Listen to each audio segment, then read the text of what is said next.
प्रभो मृत्युंजय ठाकुरे बाबा धवलेश्वराय वाळलिंगाय नमः।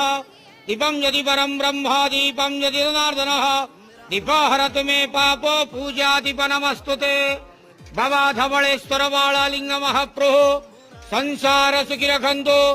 आज आश्रमास कृष्ण पक्ष द्वादशी तिथि शुभ गुरुवार रे समस्त श्रद्धालु भक्त मानक श्रीपद करंतु मनस्कामना पूर्ण करंतु कर्म क्षेत्र उन्नति करंतु ग्रह रिष्ट खंडन करंतु जगतर मंगल करंतु विश्वर कल्याण करंतु आपणकर नाम विख्यात करंतु सेवकर डाक श्रवण करंतु समस्त ग्वावसा भक्त मानकर मनस्कामना पूर्ण करंतु। बाबा धवलेश्वराय वाळलिंगाय नमो नमः। संसार सुखी रखंत आनंद गेवार हरि बोलो।